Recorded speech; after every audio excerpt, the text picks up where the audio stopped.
ओम शांति। आज 8 अक्टूबर 2024 के साकार मधुर महावाक्य हैं मधुबन से। मीठे बाप दादाजी ने कहा, मीठे बच्चे, बुद्धि को रिफाइन बनाना है तो एक बात की याद में रहो। याद से ही आत्मा स्वच्छ बनती जाएगी। प्रश्न है, वर्तमान समय मनुष्य अपना टाइम व मनी वेस्ट कैसे कर रहे हैं? उत्तर है, जब कोई शरीर छोड़ता है तो उनके पीछे कितना पैसा आदि खर्च करते रहते हैं। जब शरीर छोड़कर चला गया तो उसकी कोई वैल्यू तो रही नहीं, इसलिए उसके पिछाड़ी जो कुछ करते हैं उसमें अपना टाइम और मनी वेस्ट करते हैं। ओम शांति। रूहानी बाप बैठ रूहानी बच्चों को समझाते हैं। ये भी ऐसे कहते हैं ना, फिर बाप है या दादा है? दादा भी कहेंगे रूहानी बाप तुम बच्चों को ये नॉलेज सुनाते हैं, पास्ट, प्रेजेंट, फ्यूचर का। वास्तव में सतयुग से लेकर त्रेता अंत तक क्या हुआ है, ये है मुख्य बात। बाकी द्वापर कलयुग में कौन कौन आए, क्या हुआ, उनकी हिस्ट्री ज्योग्राफी तो बहुत है। सतयुग त्रेता की कोई हिस्ट्री ज्योग्राफी है नहीं, और तो सबकी हिस्ट्री ज्योग्राफी है।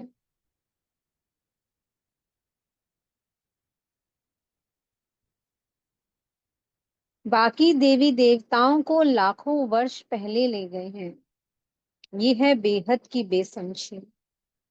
तुम भी बेहद की बेसमझी में थे, अभी थोड़ा थोड़ा समझ रहे हो। बाकी तो अभी भी कुछ समझते नहीं हैं, बहुत कुछ समझने का है। बाप ने आबू की महिमा पर समझाया है, इस पर ख्याल करना चाहिए। तुम्हारी बुद्धि में आना चाहिए, तुम यहाँ बैठे हो। तुम्हारा यादगार दिलवाड़ा मंदिर कब बना है, कितने वर्ष बाद बना है? कहते हैं 1250 वर्ष हुए हैं, तो बाकी कितने वर्ष रहे? 3350 वर्ष रहे। तो उन्होंने भी अभी का यादगार और वैकुंठ का यादगार बनाया है। मंदिरों की भी कंपटीशन होती है ना, एक दो से अच्छा बनाएंगी। अभी तो पैसा ही कहाँ है जो बनाए, पैसा तो बहुत था तो सोमनाथ का मंदिर कितना बड़ा बनाया है, अभी तो बना ना सके। भलागरे आदि में बनाते रहते हैं, परंतु वो सब है फालतू। मनुष्य तो अंधियारे में है ना, जब तक बनावे तब तक विनाश भी आ जाएगा।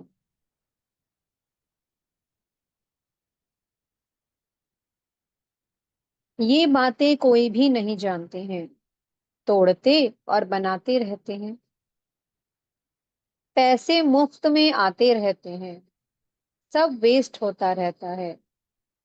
Waste of time, waste of money और वेस्ट ऑफ एनर्जी। कोई मरता है तो कितना टाइम गवाते हैं, हम कुछ भी नहीं करते। आत्मा तो चली गई, बाकी खाल क्या काम की? सर्प खाल छोड़ देता है, उनकी कोई वैल्यू है क्या? कुछ भी नहीं। भक्ति मार्ग में खाल की वैल्यू है।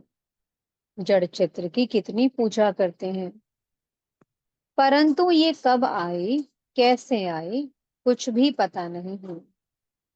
इनको कहा जाता है भूत पूजा। 5 तत्वों की पूजा करते हैं। समझो, ये लक्ष्मी नारायण स्वर्ग में राज्य करते थे।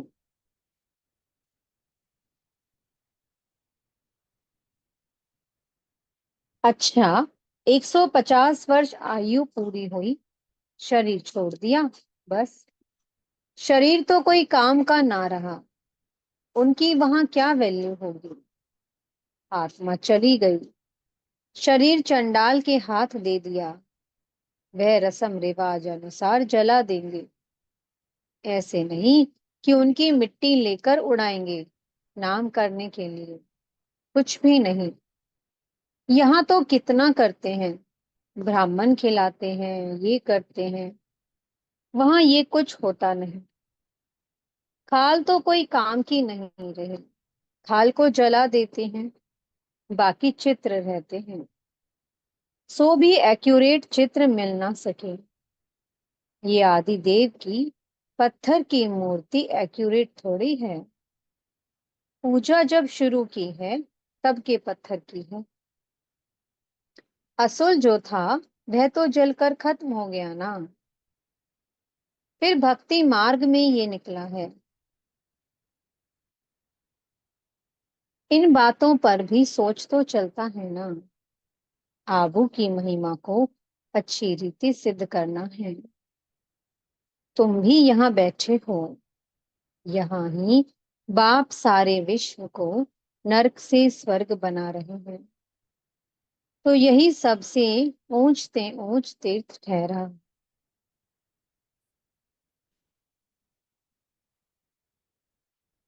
तो यही सबसे ऊंचते ऊंच तीर्थ ठहरा।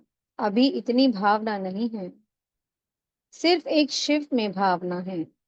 कहाँ भी जाओ शिव का मंदिर जरूर होगा। अमरनाथ में भी शिव का है। कहते हैं कि शंकर ने पार्वती को कथा सुनाई। वहां तो कथा की बात ही नहीं। मनुष्यों को कुछ भी समझ नहीं है। अभी तुमको समझ आई है, आगे पता था क्या। अभी बाबा आबू की कितनी महिमा करते हैं। सर्व तीर्थों में ये महान तीर्थ है। बाबा समझाते तो बहुत हैं, परंतु जबकि अनन्य बच्चों की बुद्धि में बैठे। अभी तो दे अभिमान बहुत है। ज्ञान तो बहुत ढेर चाहिए, रिफाइननेस बहुत आनी है। अभी तो योग बड़ा मुश्किल कोई का लगता है। योग के साथ फिर नॉलेज भी चाहिए। ऐसे नहीं कि सिर्फ योग में रहना है, योग में नॉलेज जरूर चाहिए। दिल्ली में ज्ञान विज्ञान भवन नाम रखा है, परंतु इनका अर्थ क्या है ये समझते थोड़े हैं। ज्ञान विज्ञान तो सेकंड का है, शांति धाम, सुख धाम। परंतु मनुष्यों में जरा भी बुद्धि नहीं है, अर्थ थोड़े ही समझते हैं। चिन्मयानंद आदि कितने बड़े बड़े सन्यासी आदि हैं, गीता सुनाते हैं, कितने उन्हों के ढेर फॉलोअर्स हैं। सबसे बड़ा जगत का गुरु तो एक ही बाप है।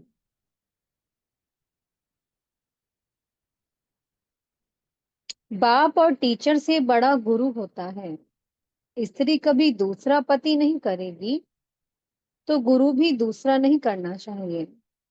एक गुरु किया, उनको ही सदगति करनी है।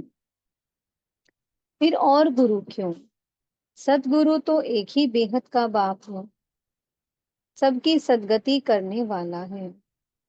परंतु इन बातों को बहुत है जो बिल्कुल समझते नहीं हैं। बाप ने समझाया है, ये राजधानी स्थापन हो रही है।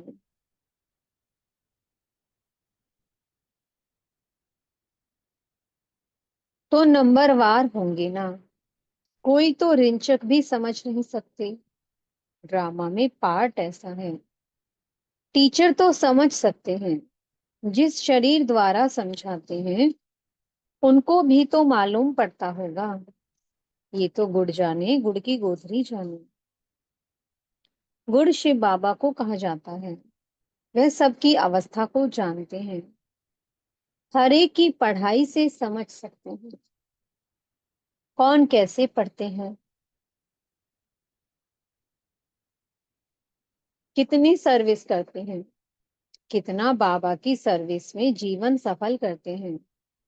ऐसे नहीं, इस ब्रह्मा ने घर बार छोड़ा है, इसलिए लक्ष्मी नारायण बनते हैं। मेहनत करते हैं ना, ये नॉलेज बहुत ऊंची है। कोई अगर बाप की अवज्ञा करते हैं तो एकदम पत्थर बन पड़ते हैं।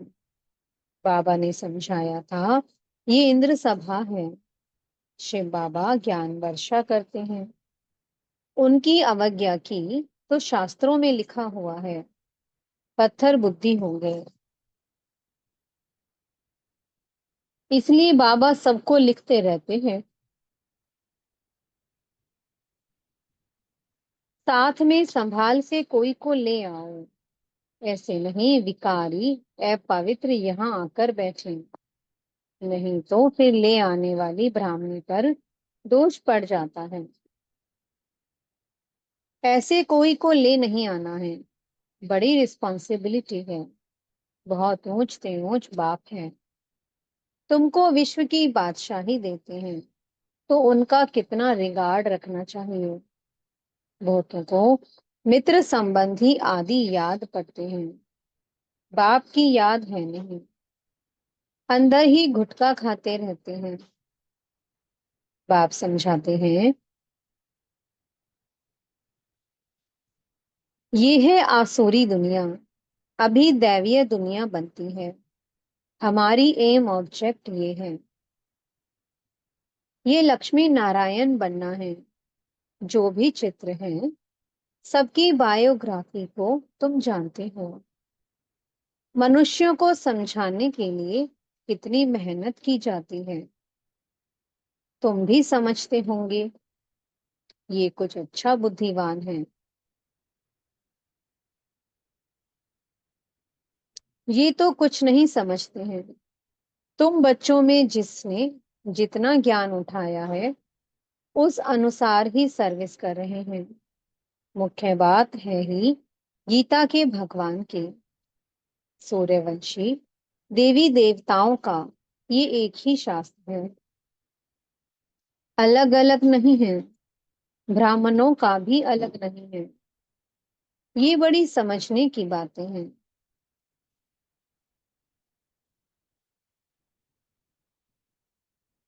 इस ज्ञान मार्ग में भी चलते चलते अगर विकार में गिर पड़े तो ज्ञान बह जाएगा। बहुत अच्छे अच्छे जाकर विकारी बने तो पत्थर बुद्धि हो गए। इसमें बड़ी समझ चाहिए। बाप जो समझाते हैं उनको उगारना चाहिए।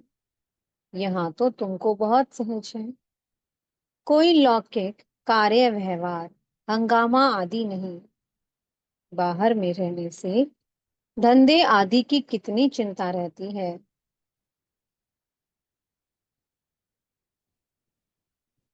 माया खूब तूफान में लाती है। यहाँ तो एकांत लगी पड़ी है। बाप तो फिर भी बच्चों को पुरुषार्थ कराते रहते हैं। ये बाबा भी पुरुषार्थी हैं। पुरुषार्थ कराने वाला तो बाप है। इसमें विचार सागर मंथन करना पड़ता है। यहाँ तो बाप बच्चों के साथ बैठे हैं।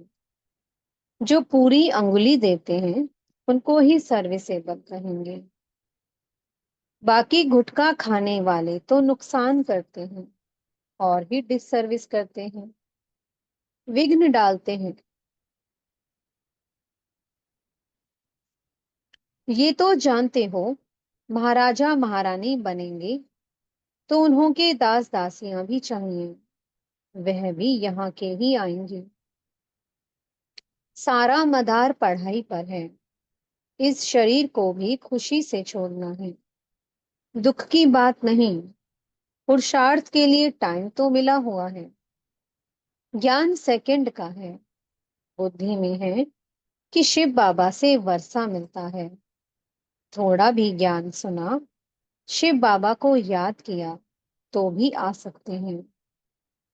प्रजा तो बहुत बनने की है। हमारी राजधानी सूर्यवंशी चंद्रवंशी यहाँ स्थापन हो रहे हैं। बाप का बनकर अगर ग्लानि करते हैं तो बहुत बोझा चढ़ता है, एकदम जैसे रसातल में चले जाते हैं। बाबा ने समझाया है, जो अपनी पूजा बैठ कर आते हैं वह पूज्य कैसे कहला सकते हैं। सर्व का सद्गति दाता, कल्याण करने वाला तो एक ही बाप है। मनुष्य तो शांति का भी अर्थ नहीं समझते हैं। हठ योग से प्राणायाम आदि चढ़ाना, उसको ही शांति समझते हैं। उसमें भी बहुत मेहनत लगती है, कोई की ब्रेन खराब हो जाती है।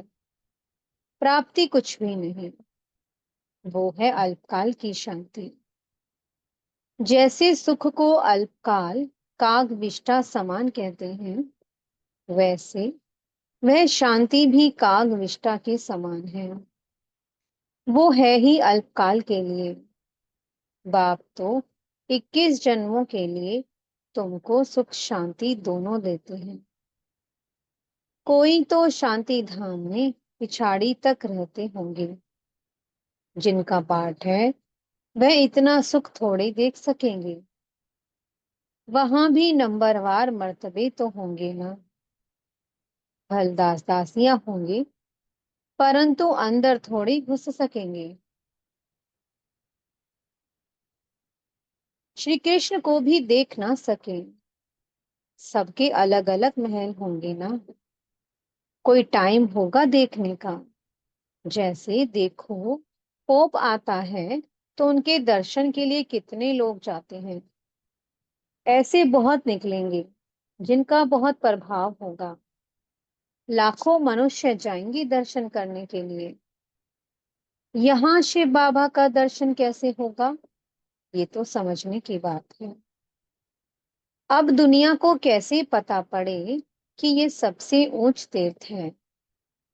दिलवाड़ा जैसा मंदिर शायद आसपास और भी हो, वह भी जाकर देखना चाहिए कैसे बना हुआ है। उनको ज्ञान देने की भी दरकार नहीं, वह फिर तुमको ज्ञान देने लग जाएंगे। राय देते हैं ना।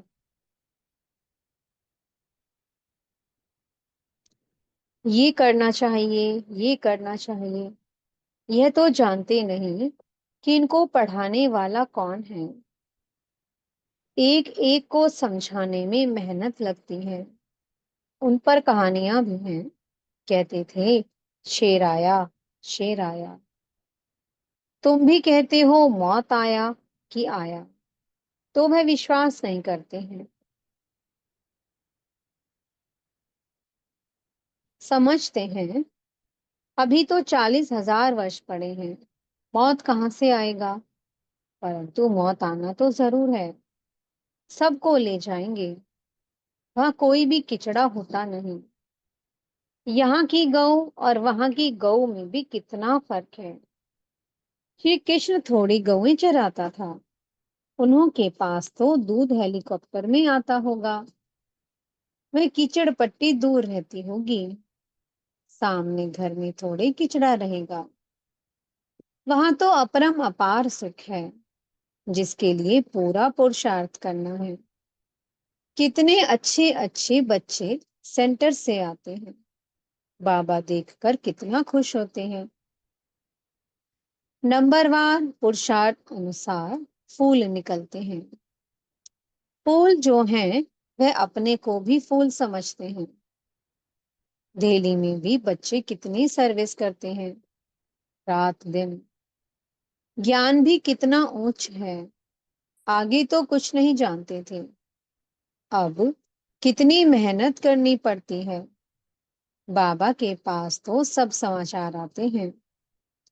कोई का सुनाते हैं, कोई का नहीं सुनाते हैं।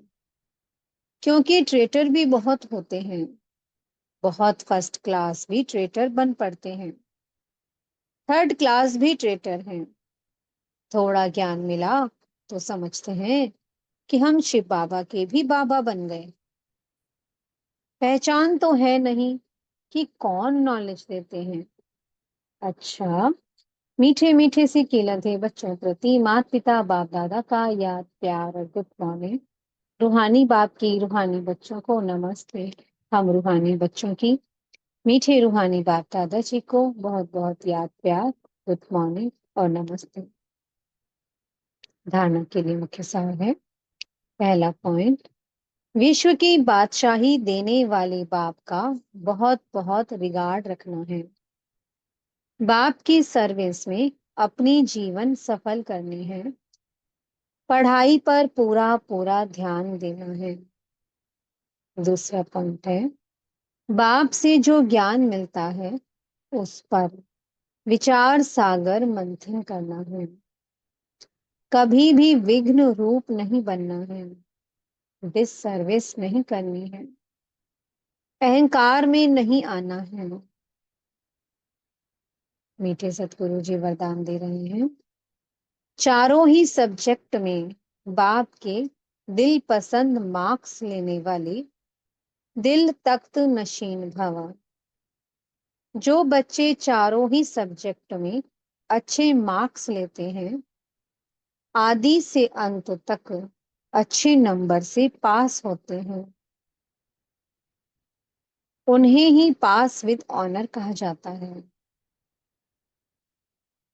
बीच बीच में मार्क्स कम हुई, फिर मेकअप किया, ऐसे नहीं, लेकिन सभी सब्जेक्ट में बाप के दिल पसंद ही दिल तख्त नशीन बनते हैं।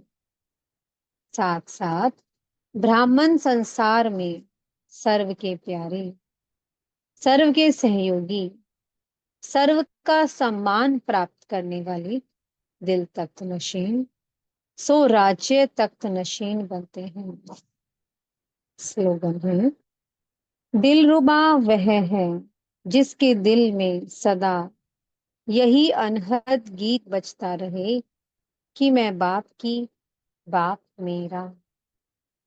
ओम शांति। बहुत बहुत शुक्रिया प्यारे प्यारे हमारे मीठे मीठे बाप दादा जी का। ओम शांति।